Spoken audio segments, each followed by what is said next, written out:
So today in geometry, we are going to be looking at day 3 of Unit 1A. So if we go in our journals to day 3 of Unit 1A, and for some reason it's been like real washed out, and I don't know how to fix that. But we'll try to zoom in so it's not as washed out. Alright, so in middle school we learned a lot of these words. You did learn some middle school geometry. It wasn't called a middle school geometry class. It was called 7th grade math or 6th grade math or 8th grade math. But there was geometry in your lessons. Okay, so some of the words we're going to talk about today are going to be familiar. We're just going to get a little bit more specific. Okay, so for example, when we talk about a point, we know a point as like a dot, right? We say, okay, there's a point. But geometrically, what a point is, it's just a location. A point is a location. With no size. So if you think about like a state map or some sort of map that has cities on it, all the little dots that represent the cities, except for maybe like the state capital, might be made with a star. But all the other little cities that are listed on there have the same size dot. But are all those cities the same size? No, right? They're not all the same size, but they all get the same dot because a point is just showing you where the location is. It's not necessarily a size thing. Okay? When we name a point, we always use a capital letter. So always use a capital letter.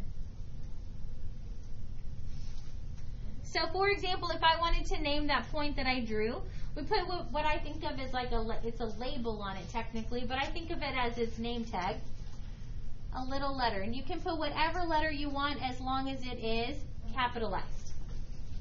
I'm boring, so I just start at the beginning of the alphabet with A.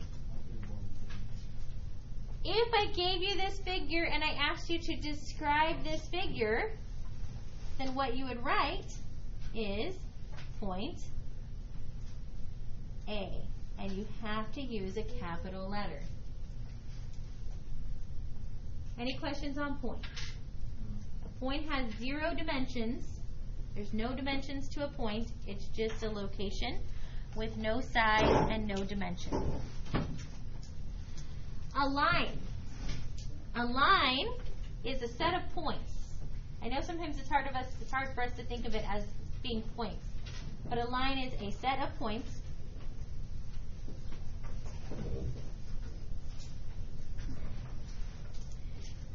that extend forever in 2 opposite directions.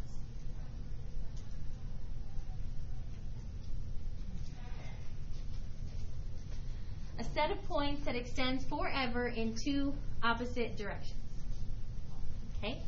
So if I were going to draw a line, I can't physically draw a line. There's no actual physical representations anywhere in our existence of an entire line because it's infinite, right? So we just do representations of a line. So a lot of times I'll hold up a pencil or something and I'll say, pretend this is a line, right? It can't be because it really ends there. And then it ends there. But if we think of it as a line, we think of it as an invisible extension of it keeps going on forever and ever and ever. That's kind of the neat thing is all of these words that we're going to do today can be invisible. Very weird, I know. Okay? All right, so if I have a line just like this and like this, I have to put the arrows on it because the arrows is what tells me it keeps going forever and ever and ever. Okay? Sometimes the line has a label just like a point has a label. When it has a label, you can use that label to name it. Its label will be a lowercase letter. So for example, a little lowercase b. So we're going to use a lowercase letter.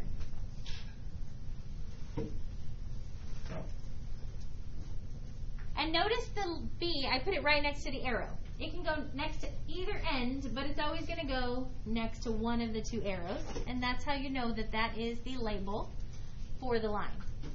So for example, if I said describe this picture in words, you would say, oh, that is line B. Sometimes the line is really bad about it gets up in the morning and it's like, oh, it's time to go to my day and be a line, and it doesn't think to put its name tag on. So sometimes you won't see that little letter on the end, and if you don't see the little letter on the end, we need another way to describe the line. Remember, the line is just a set of points. So really, it's made up of all these little points. There's an infinite number of them on that line. So to name it, if it doesn't have the little lowercase letter, then we have another option. Or we can choose any two points with a line symbol.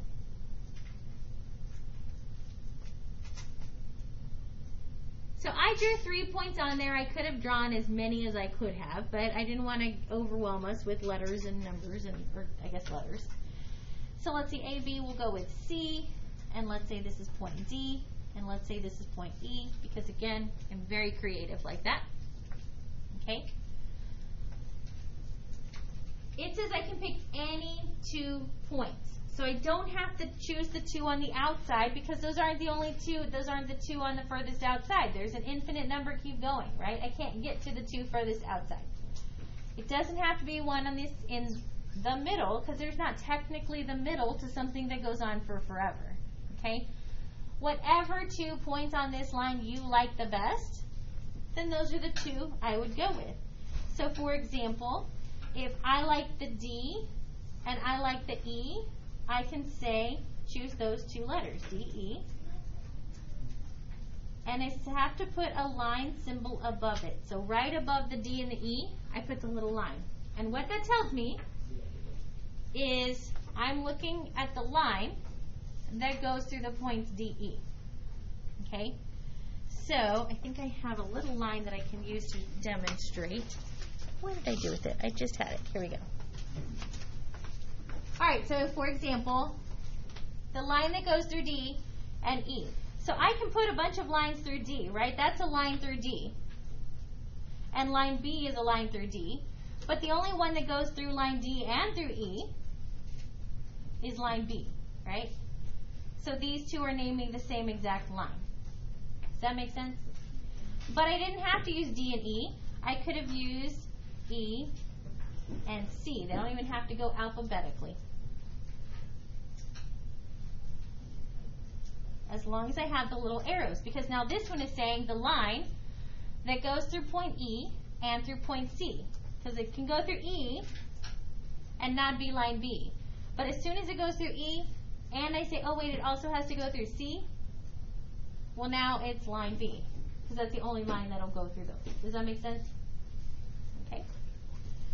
Are those the only 2 ways I could have named it? No, how else could I have named it?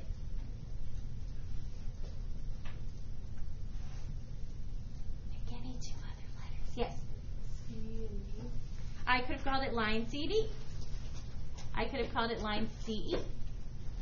I could have called it line DC. I could have called it line ED, right? So any 2 letters on the line in any order will name line B. Does that make sense? Okay. Let's go on to a segment. For a segment is part of a line, but instead of going on forever, it has an endpoint on both ends. So it has 2 endpoints. So part of a line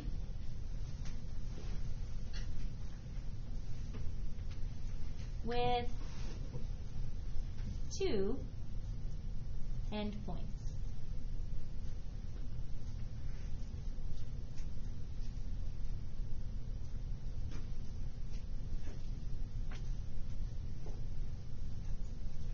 Okay? So, for example, if I draw the same thing I drew before, just going a different direction, but I don't put arrows on it. I put endpoints instead. Now I've drawn a segment instead of a line. Okay? And I can have an F. And let's say I have a point on here, right? Because it's a part of a line, so there's a whole bunch of points in here. G, H. I had to sing my alphabet to myself real quick in my head. Okay? If I want to name that whole segment, the whole thing that I drew, then I would use the two endpoints.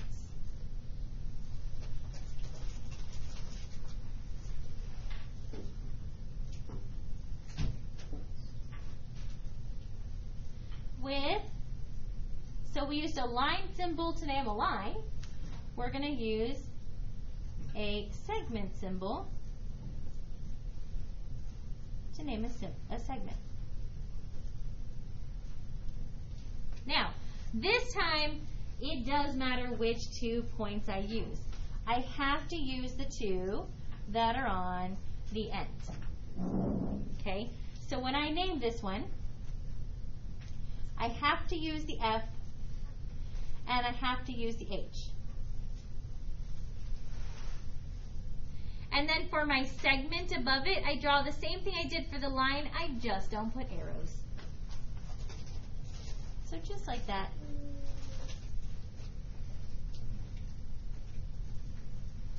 Now, segment FH is the same exact thing as segment HF, as long as I put a bar above it.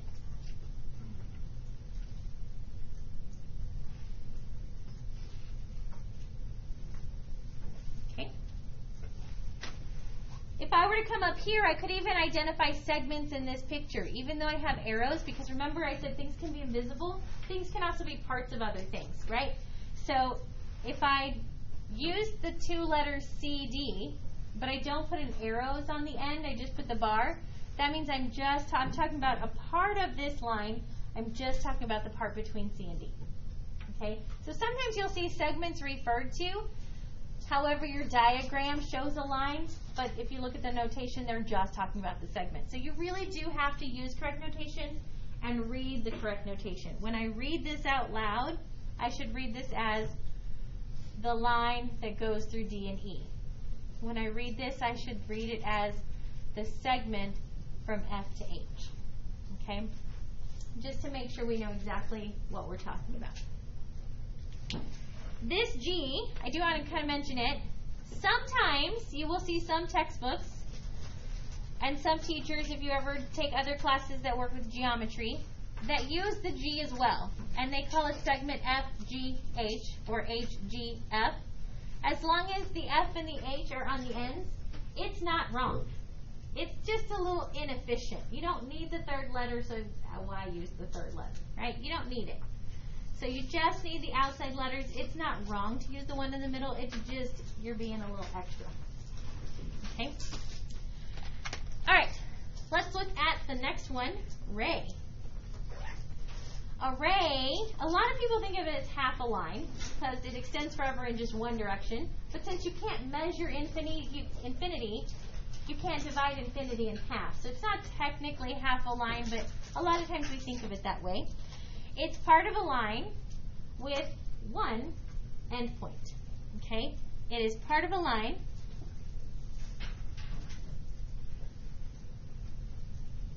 with one endpoint, and that endpoint has a special name called the initial point. Because it's where that ray is starting from. So if you think of like a ray of sun, right, a ray of sunshine, the sun itself is like the initial point, and then the ray leaves the sun, right, and comes towards us. Yes. Yes, I know. Take a test. Okay. So for example, if I were to just draw an endpoint and say that's going to be my initial endpoint, and then let's say go to the right, I could have point I and point J. When we name an array, this time order is going to be important. When we name an array, this time order is going to be important. We are going to start with the initial point,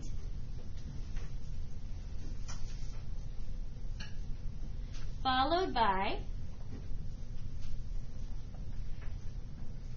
a direction point.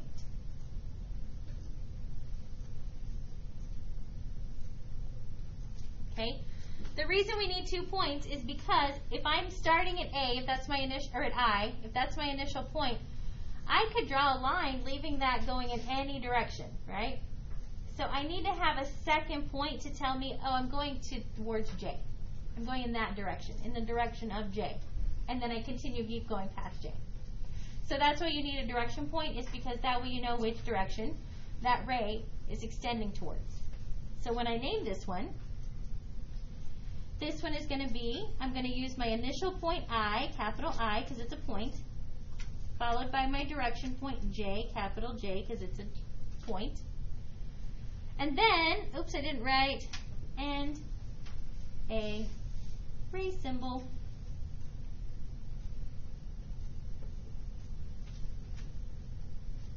And so above it, just like when I did the line, I had 2 arrows. When I did the segment, I didn't have any arrows. Guess how many arrows this one's going to have?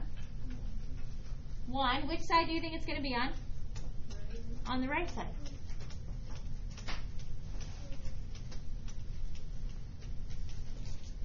Okay. Let's do another example. I'm going to draw another ray. This time I'm just going to make it go the other direction.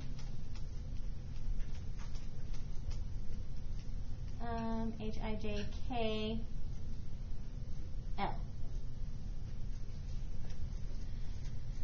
Which letter do I start with, K or L? L, because you have to start at the initial point. And then I'm going in the direction of K. I'm going to put 1 arrow. Which end am I going to put my arrow on, the left or the right? The left. We're going in the direction of K. So when I draw this, I need to go towards K. It's always going to go to the right because we're going from L to K when we read from the left to the right. So your little arrow symbol, when you're writing it, it's always going to point to the right because you're always saying from the left L to the right K. So from L to K. So it doesn't matter what direction the actual drawing is going. When you name them, it always goes to the right. Because the arrow needs to be above the direction letter, and the non-arrow needs to be above the initial point. Okay? All right. A plane. Let's look at a plane. A plane is also a set of points that extends forever, but instead of just going in opposite directions, it goes in all directions on a flat surface. Okay?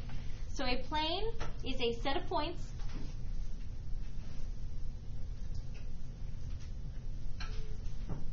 that extends forever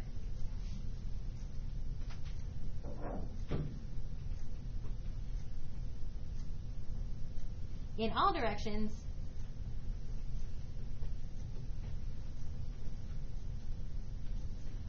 on a flat surface. Okay? See if I have a little box.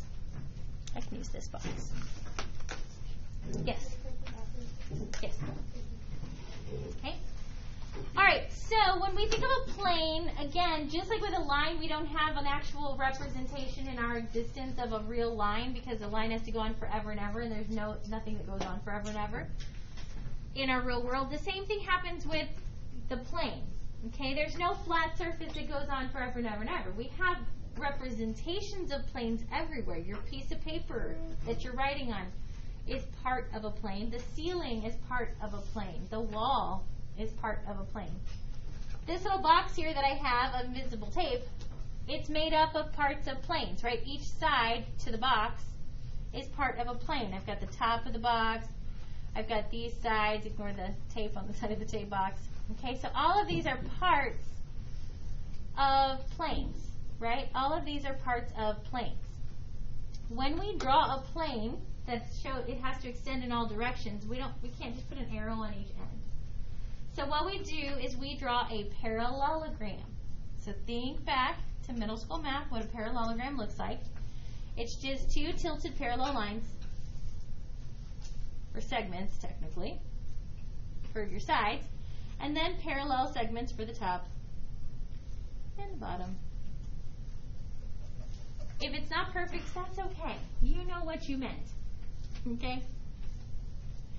So that's what we do to represent a plane. Sometimes I draw them leaning left, sometimes I draw them leaning right. You can make them stand straight up and down like a rectangle. It's up to you. Okay? Alright, when we name them, just like with the line has a little lowercase letter on the end that represents the line, and all points have the big capital letter next to the point that named that, your plane has its own little name tag. Okay?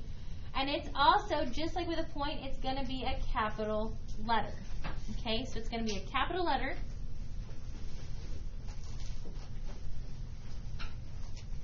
Not associated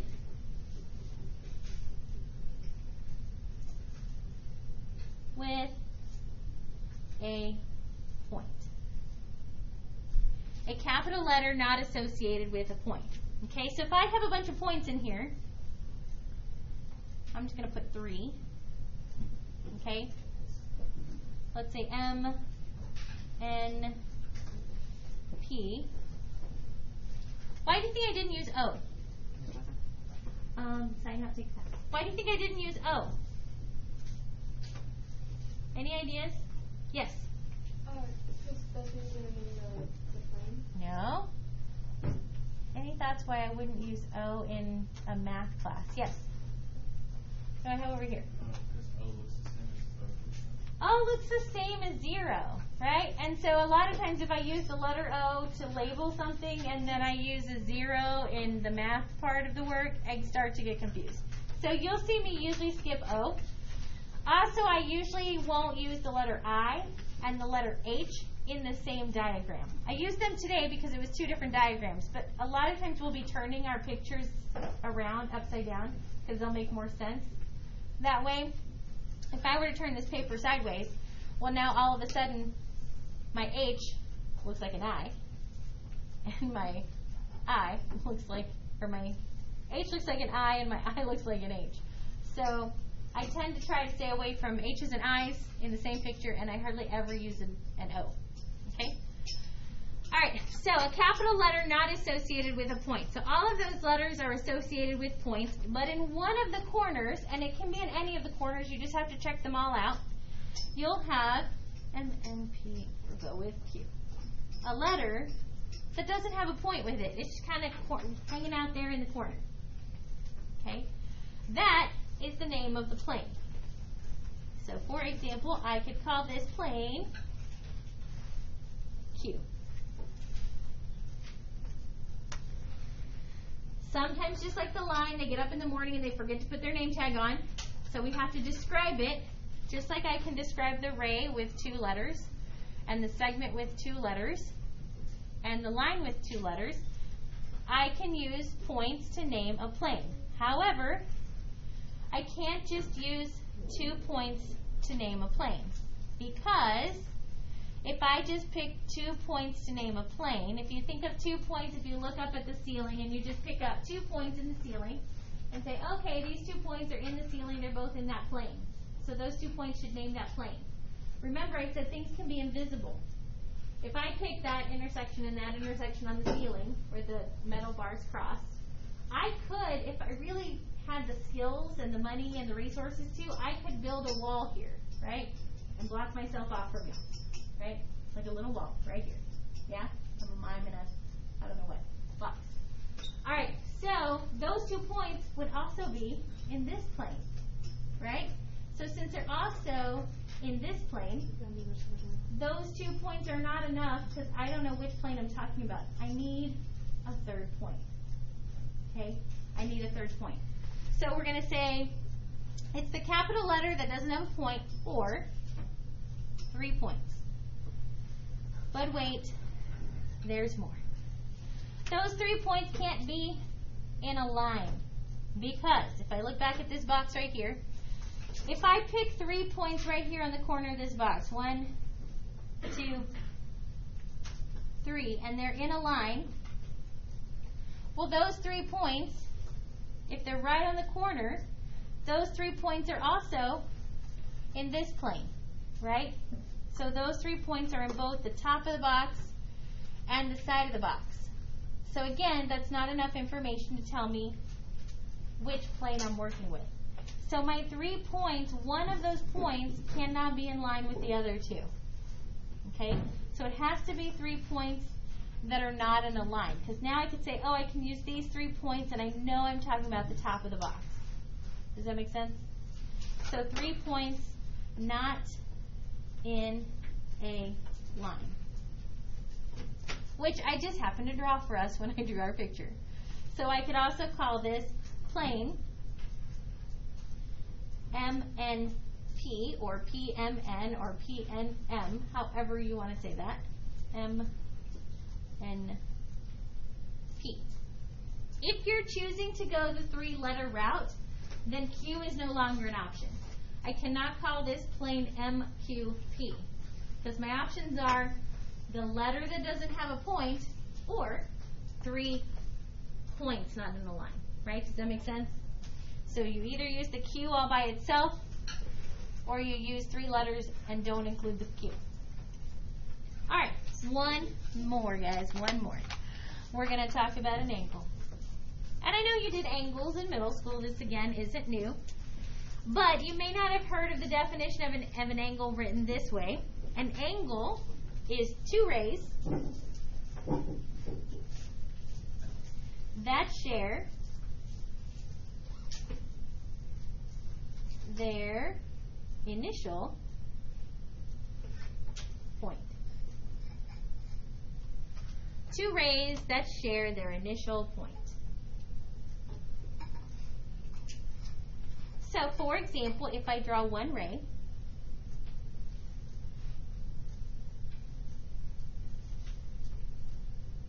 let's say it starts at R and goes in the direction of S. And then I want to draw another ray that shares the same initial point. Where does the other ray have to start? At R. It has to start at the same initial point, so it's going to start at R and just go in a different direction. You could make it obtuse, acute, it doesn't, right? It doesn't matter. As long as it doesn't go towards S. So maybe this one's R in the direction of T. Again, because I'm not that creative. Alphabet is my friend. Okay? When we name an angle, we use an angle symbol.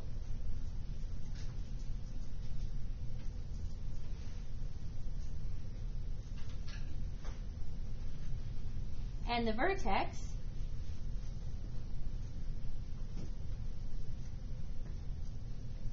what's the vertex in my picture?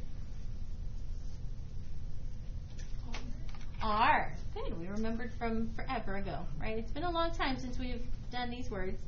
This is my vertex. Your vertex is the shared initial point.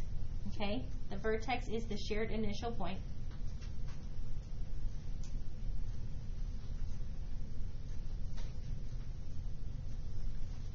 So an angle symbol and the vertex, but wait, there's more. Surrounded by the direction points.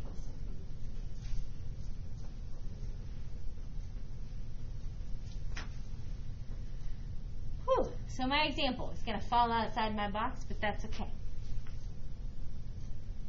So it says use an angle symbol. It looks just like that. Almost like a less than symbol, but parallel to the ground on the bottom. And then your vertex surrounded by the direction point. So I'm going to be using 3 points. The vertex has to be surrounded by the S and the T. So the S and the T have to go around the R. So S-R-T. It's like a vertex sandwich. The vertex is in the middle. Or angle T-R-S. You'll know you have it correct if you take your pencil and you trace the letters in the order that you wrote them, and it traces the angle, right? If I trace S-R-T, S-R-T, I stayed on the lines the whole time. If I go T-R-S, T-R-S, I stayed on the rays the whole time. If you get them out of order, if I said R-S-T, I would go R-S, and then I'd have to go off of my ray and draw a new part to get to T. So I know that's not in the correct order. Does that make sense? Okay, the order should trace the ray, or the angles. Okay. Any questions on any of these vocabulary words and the naming and notation conventions?